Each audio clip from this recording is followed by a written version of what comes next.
Videos like this are made possible by the generous support of patrons like Scott Milligan. Thanks, Scott.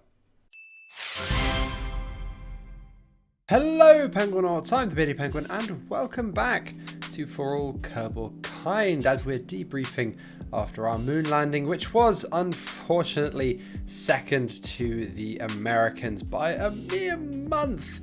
But regardless, with the wealth of science and funding gained from landing on the moon, we are unlocking a second generation Soyuz capsule, the Soyuz T, as well as the Salyut space station, the very first iteration of it, as well as a bunch of various space station parts which we may be using for base modules on the moon in the future. We do also unlock some rather exotic engines with the RD-270, RD-270M, and even the RD-301, which uses fluorine, as well as beginning research on a few further space station technologies.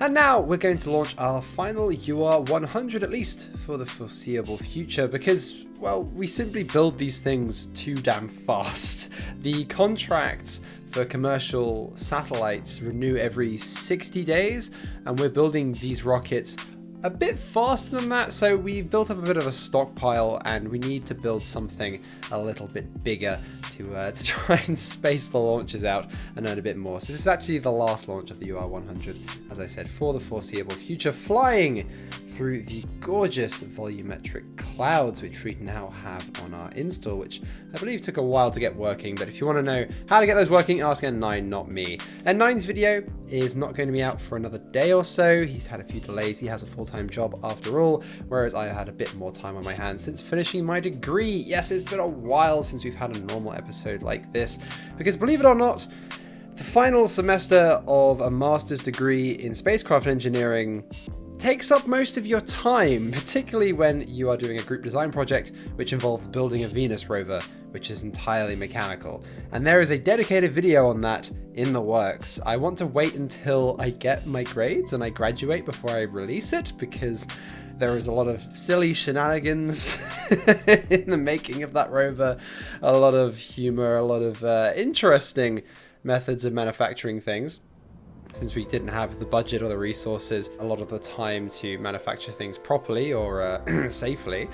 So I want to wait until I get my grade before I release anything which might potentially cause me to have a few marks knocked off. Regardless, we are now moving on to Soyuz 5, and this is the first test flight of our newly unlocked Soyuz. Now, we actually unlocked the tech a while ago, but we just didn't have the funding to unlock the parts, because new Soyuz or any kind of capsule parts are actually really very expensive, and all of our funding was pouring into our N1 production lines. And we have one more N1 in production, which is going to be flown later in this episode. You'll notice a little explosion there as the fairing is decoupled.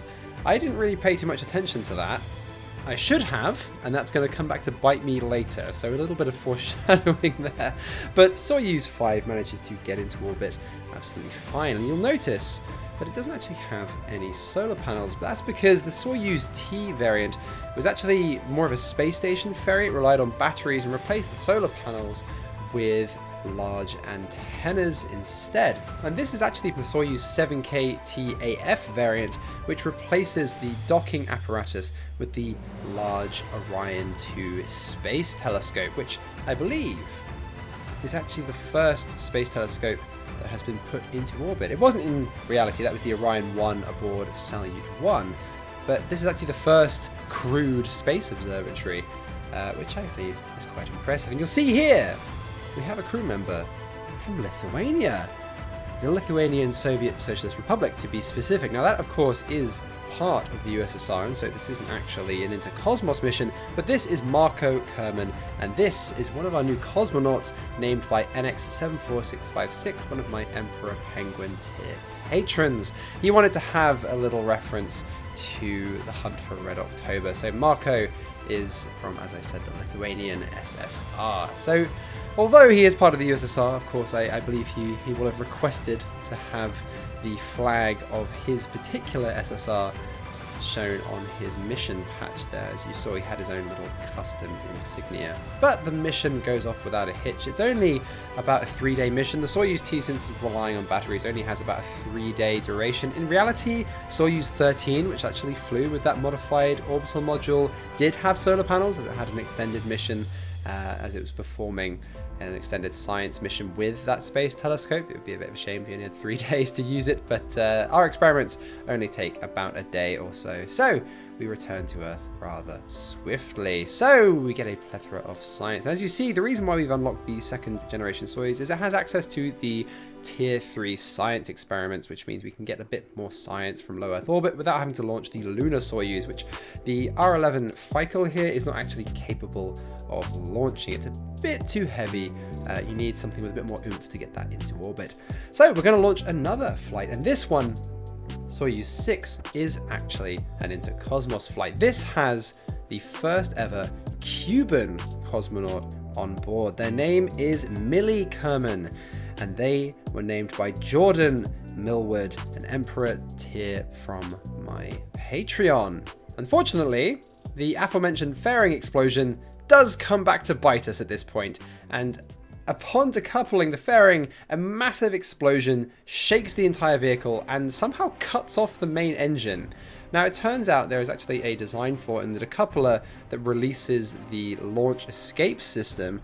I accidentally left the procedural decoupler on its default maximum force setting, which is the equivalent of setting off a small pack of C4 at the head of the spacecraft. Now, I didn't really pay attention to this. It didn't cause any problems in simulations or in the first flight, but for some reason in this particular flight, that explosion just rocked the vehicle a little too aggressively, and we had to perform an abort. But we weren't too far into the flight, so we didn't really even expose the crew to too higher G-forces, but a little bit of a shock. Hopefully, Republic of Cuba wasn't too upset about that, but we're going to have to try and fly that mission again a little later in the year. But before we do that, we have to fly our final crewed N1, and this is Rodina 7, and we are returning to the moon. This is going to be the first ever landing of a woman on the moon, with none other than Anastasia Kerman and Konstantin Kerman aboard. Anastasia, you might remember, flew on Rodina 5 and took the LK very close to the lunar surface, almost within range of landing, but of course it wasn't within the flight profile. Even though we could have landed, our gentleman's agreement with N9 prevented us from doing so, and unfortunately that allowed them to clutch victory from the jaws of defeat. We were so far ahead of them. If it wasn't for all of the N1 launch failures we had, then we would have won. If Rodina 4 hadn't happened, and by all accounts Rodina 4 should not have happened. I only used historical engines because I was trying to be a bit more historically accurate. I should have really used the engines that had relight capability on them, but I didn't, because I wanted the N1 to be accurate to the engines it used historically, and that unfortunately cost 2 of our cosmonauts their lives and cost us the moon, which is such a shame. But just all down to RNG. If that one engine hadn't failed, then we would have a red moon and those 2 cosmonauts would still be alive. But that is unfortunately the risk that we take with using such an unreliable launch vehicle. You notice here that we didn't quite get into orbit. We actually had a couple of performance losses. We had an immediate performance loss on an engine on launch, and then another one during flight, and that meant I was fighting the N1 the entire time to maintain control, because when you lose performance on an engine, it doesn't tell you which engine it is, and when you have 30 engines firing, it's impossible to figure out which one it is. You can't just shut it down and the opposing engine. So I was fighting the N1, and we had a pretty non-optimal launch ascent profile, but thankfully we have 2 ignitions on this kick stage engine, and it does light both times, thankfully. So we are back on track. We are able to push ourselves into LEO and perform our translunar injection, and Rodina 7 is on its way to the moon. It is startling that we landed a month apart from N9 though, because RP1 isn't really balanced for this kind of race, and yet we have been neck and neck this entire time, and really it was anyone's moon. And yes, it was down to RNG that we lost the moon, but that, as I said, is the price you pay when you use the M1 launch vehicle. It's what its historical faults were. It's a much cheaper launch vehicle than the Saturn V, it's much faster to build, and so obviously something had to balance that out, and that was how unreliable those engines were. And the N1 really couldn't take many engine failures, even in reality. It could only take 4, but, well, that actually meant that since you had to shut down opposing engines, it could only actually take 2 engine failures. We have had no such number of engine failures today, and Rodina 7, after performing its scientific experiments in orbit of the moon, is ready to commence its landing procedures. So, of course, we have to transfer Anastasia into the orbital module of the Soyuz and perform an EVA across to the LK. Now, the names of our spacecraft today are Miech for the Soyuz, which translates to sword, and Wiese, which translates to scales, for the LK. Now, you might recognize sword and scales are symbols of Lady Justice, or the enforcement of justice, and it's less of a peaceful motif and more of a slam dunk on the US and the fact that we're landing the first woman on the moon. We are enforcing equality and justice across the cosmos. So it's less of a peaceful motif than perhaps on Rodina 6 and on Trinity 3, but it's more of an antagonistic jab towards the Americans, which is reflective really of the new regime in the Soviet Union, which we are under, which, as you have seen already, has begun researching military space stations and even military space planes. We've actually added the Spiral space plane, the MAKS space plane, and the Buran space plane to the tech tree, so we're already researching those, and you'll expect to see those in future episodes, which I'm really excited about. We actually figured out that using the HL-20 parts mod, which was a American space plane actually, it was derived from Spiral, the Soviet space plane, and its aerodynamic data, that we can actually create a pretty accurate mock-up. Now, although that mod isn't actually finished, Carnasa thinks that he can configure it to work properly. The wings aren't going to fold, and a few other things might not work properly, but our only other option was the Dreamer mod, the Dream Chaser mod, and we put those two models side by side, and it's just night and day. The Dreamer mod is a very old mod for Kerbal Space Program, so although it would work, I think it's better that we sacrifice the wings being able to fold and go for the much better looking model from the HL-20 part mod. But I believe the person who made that mod is very competent at modeling and texturing, but not so much at making KSP mods. It's quite incomplete, so hopefully Carnasa can fill in the gaps there, and we can have a Spiral space plane in an episode or two's time. I'm really quite excited for that, and that's something that I want to start flying out of Plesetsk, in fact, so I don't have to keep flying all of these commercial missions, because at this point, we don't really need the money anymore. We might as well be in a sandbox save, and in fact, we've got limits on how advanced our infrastructure can get, just so that our build and research rates don't get so ridiculous that we're building more craft than we even know what to do with. So we limited ourselves to a maximum of 25 build points across the 3 build queues. So I've split that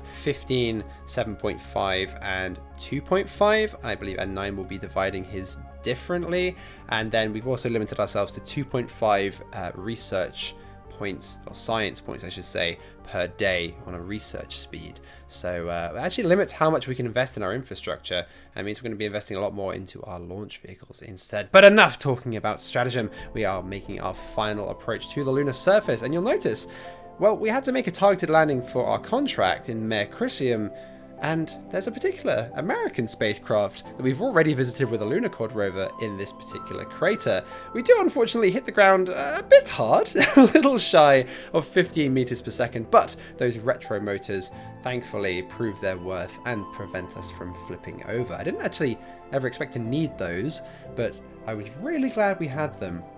The LK's thrust to weight ratio is lacking, and I always forget just how poor it is when I decouple the block day, but thankfully the impact tolerance of our landing gear is 15 meters per second, and we landed just shy. So although Anastasia may have had a bit of a shock, she manages to land safe and sound. We didn't have the benefit of a backup LK and its associated rovers to provide us with radar ranging data this time, so that's what I'm going to blame that particularly hard landing on. Perhaps her radar altimeter wasn't quite telling her exactly how far she was from the surface. Regardless, she steps onto the surface, plants her flag, and makes a statement to the Soviet people.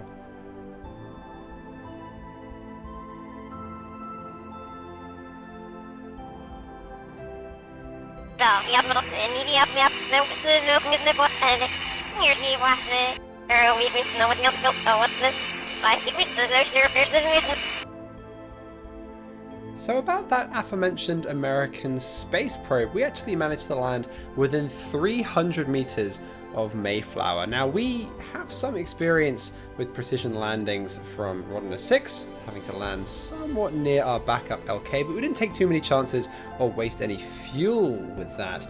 But with this mission, I thought I'd try and be a bit more ambitious and perform a targeted landing and land within a kilometer, and I'd say we succeeded with flying colors, or rather, Anastasia succeeded. See, Alexei isn't the only one who can go balling on the moon. Those of you who watch the lunar landing live stream will know what I'm talking about there. We in fact have a little play session with Mayflower, and we get some rather funny photos on top of it. I put that photo on my community tab. We had a fair few jokes about activating the range safety button, but Mayflower has long since drained of all of its fuel and has long since lost power and communications with the Earth. If the Americans put a bomb in it, they would have to be particularly devious and be capable of foresight. And at that point, I feel like we've already lost. We blast off from the lunar surface and we're heading back up into orbit to meet our Soyuz Miech and redock to head back to Earth. We don't really spend very long on the lunar surface. With the LK, it's not a long duration lander. It only has about a day's worth of supplies, and this is why this is the last of these missions. Not only because the N1 is not safe to launch crew on, it might be safe enough now, but still not something I'm really comfortable doing, but also this kind of lunar mission with a single crew and a very, very limited lander, there's not really much we can do with it. You know, a lot of the later contracts require you to stay on the surface for multiple days or bring a rover, and there's not much more we can do with this infrastructure. We need a more advanced vehicle which can lift more. Something with Hydrolox upper stages, which is what's going to form the N2. I've yet to come up with a name for that rocket. Of course, I'm called the Slava launch vehicle, but we are going to build an N2, and it's going to take a while to research that because we have to go through the entire Hydrolox line all the way up to 1971 before we have the engines we need to make that happen. So it's going to be a little while before we return to the moon, but we managed to achieve a major milestone nonetheless, and there's not really much more for us to do with this particular mission architecture. I would quite like to have a multi-crew lander. I'll probably build that out of the Soyuz T orbital module somehow. I'm going to find a way to do it, and then it's going to have a very similar mission profile to the current Trinity missions, so 2 crew and the capability of bringing a rover, so we can complete some of the rover contracts that we've also received. You get a whole plethora of lunar exploration contracts, and in fact myself and N9 are setting a whole bunch of prerequisites to landing a base on the moon. So we have to have landed on the moon a certain number of times, have explored certain biomes, have explored with a rover, so you can't just go straight for the base, but we are engaging in a race for the base. We have to establish a permanent foothold on the lunar surface to make sure that those grubby Amerikanskis don't get their filthy paws on it.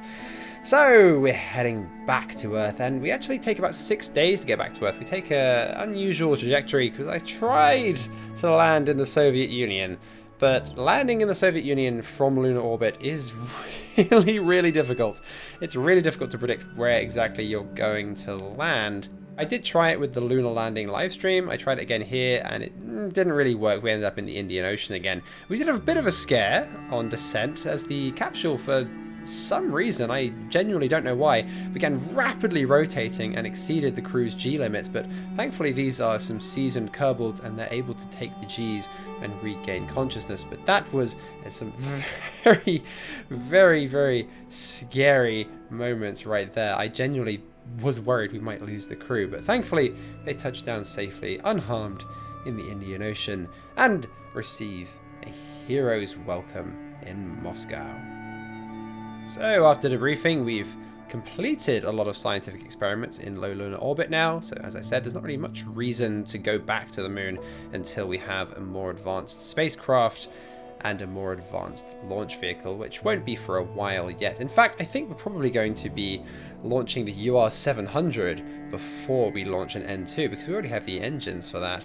We're also spending the money on upgrading not only our tracking station, but building a new launch pad. A launch pad for the aforementioned UR700. Yeah, a lot of people have been asking me, hey, you're going to do the UR700, you're going to do the N2 advanced N1 derivatives, UR900, what are you going to do? The answer is yes. I'm going to do all of them. All of them! I want to see all of the weird and wacky concepts. We have the funding. I want to use the UR700 particularly for launching uncrewed payloads, particularly lunar base modules or particularly large lunar expedition modules into orbit. Perhaps we'll do an Earth orbit rendezvous mission to the moon. That would be pretty cool. Or a lunar space station, something like that. But the RD-270M, which uses pentaborane as a fuel, is an option to us, and so myself and N9 thought of ways we could try and balance some of the ridiculously toxic but ridiculously powerful engines such as that and that fluorine-powered RD-301, as well as nuclear engines. And we balanced that by adding a new launch pad type,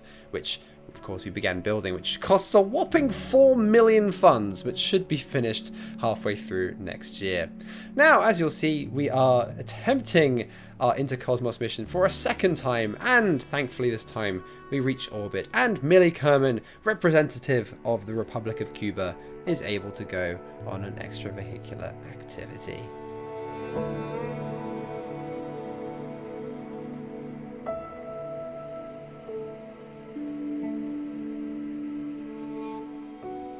So, with the successful completion of Soyuz 7, sort of blasting through this as it had a very similar mission profile to Soyuz 5, we can then begin our return to Earth. We do still have a few teething problems with this Soyuz. We fixed the problem with the fairing, but we still have a problem with the decoupler on the descent module. It just doesn't produce any force and doesn't separate properly from the service module. And the RCS, unlike the lunar one, the lunar descent module, the RCS on this one doesn't allow you to actually pulse the thrusters forward. You can't use the RCS thrusters to separate from the service module, which is a bit strange. But thankfully it doesn't cause any issues. We are able to separate regardless and land safely in the Soviet Union, which is a lot easier from low Earth orbit than it is from the moon. In the meantime though, our tracking station upgrade has finished, and we've also finished researching early space stations, allowing us to buy not only the Almaz military space stations, which we are going to use as crewed spy satellites in future episodes, but also the Salyut 6 and Salyut 7 stations. Now, this is the larger rocket at Plesetsk that I mentioned earlier. This is the UR200. Yes, it looks nothing like the real-life UR200. Bear with me, we only have access to the engines we have access to, so I had to make do somehow. But it's basically just a larger version of the UR100, but suited for the 150-ton pad. In fact, it uses all 150 tons. Now, it uses 2 of the engines that the UR100 uses on both its first and second stages, and this is capable of putting 6 whole tons into low Earth orbit, and that is more than enough to launch a geostationary satellite. Geostationary satellite, really? From Plesetsk? At such a high latitude? How are you going to manage that? Well, doing a spacecraft engineering degree, and particularly doing an advanced orbital mechanics module, has given me a few tricks up my sleeve. Now, these are things that I already knew existed, but now I know when and how to apply them, the sort of rules of thumb that you can use. So we're going to perform a bi-elliptic Hohmann maneuver in which we extend our apparatus way out beyond geostationary orbit, and then we perform our inclination change far from the planet, which of course is more efficient as your lateral velocity component is much smaller the further you travel from the planet. And then we're going to return to geostationary orbit height and then circularize our orbit there, although we are going to perform a bit of a phasing maneuver to make sure we're actually over the correct longitude, because yes, that's a requirement of the contract. You have to actually be over the correct country, particularly we have to actually be over the Soviet Union, which, well, makes a lot of sense, doesn't it?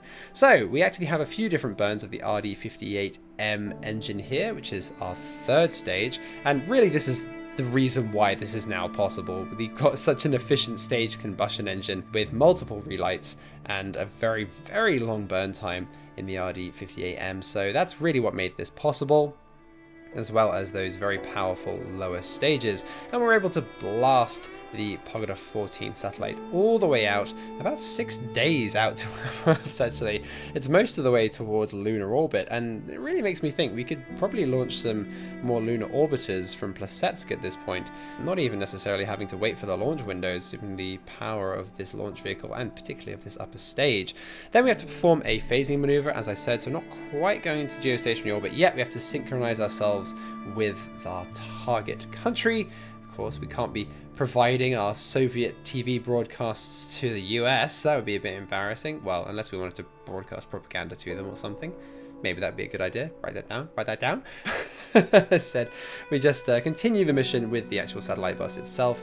And this is the same as the Svet satellite bus. This has served us really well. I don't really see us changing this anytime soon, particularly with upgraded advanced service module tanks. We can actually store a lot of fuel in these now, particularly with our hypergolic UDMH and NTO fuels that we're using. We get a lot of kick out of these upper stages and quite a few kilometers per second even of delta V.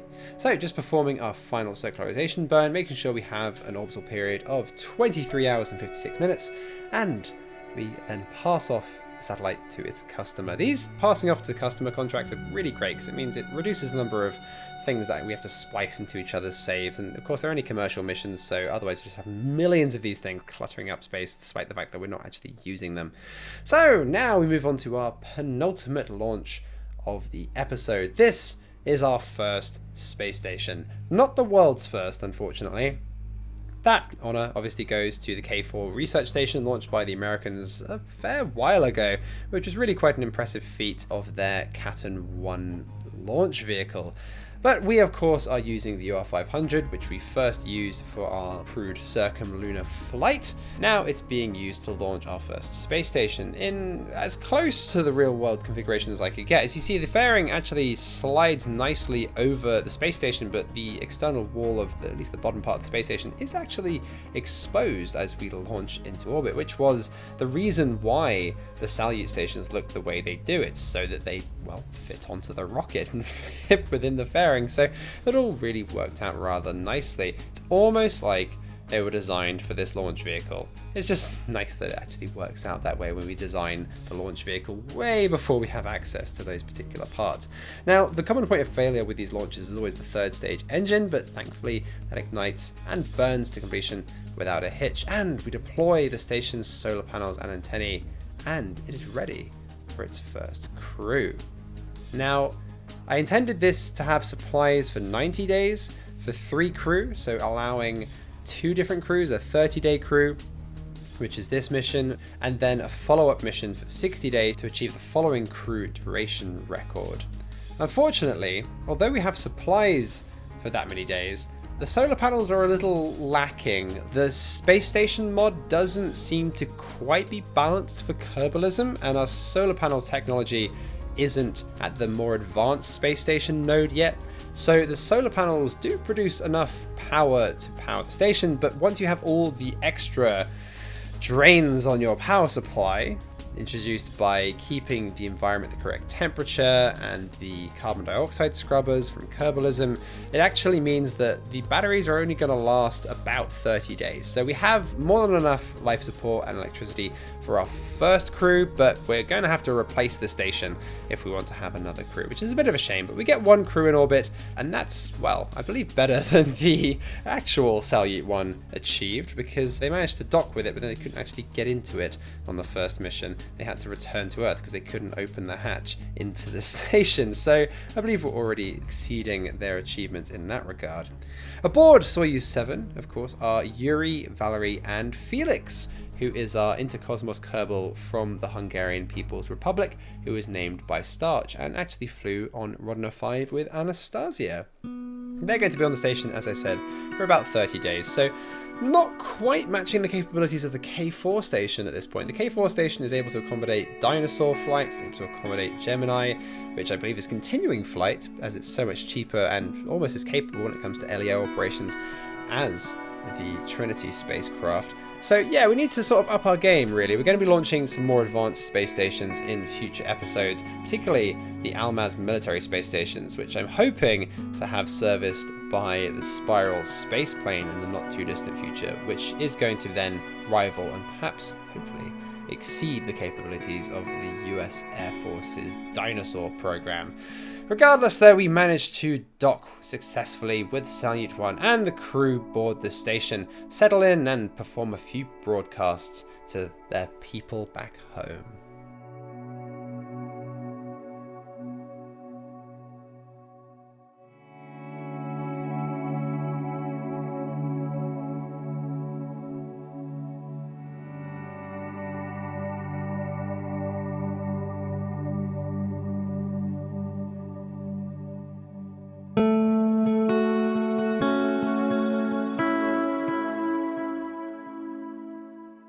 But that is the end of the episode. Thank you very much for watching, everyone. I do hope you enjoyed.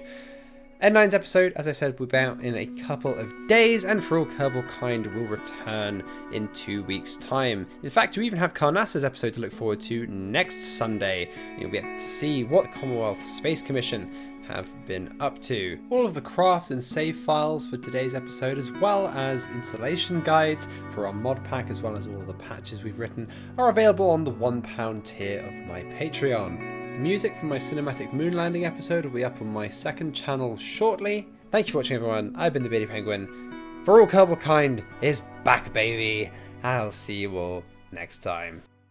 A massive thank you to my patrons and donators for their generous support, and an extra special thank you to The Amazing Steak, Dakota Clark, Olaf Hammerhand, Peter Lustinets, Lady Lagsalot, Madsaw, Simone67, Scott Milligan, Jesse Smith, NX74656, and Jordan Millwood.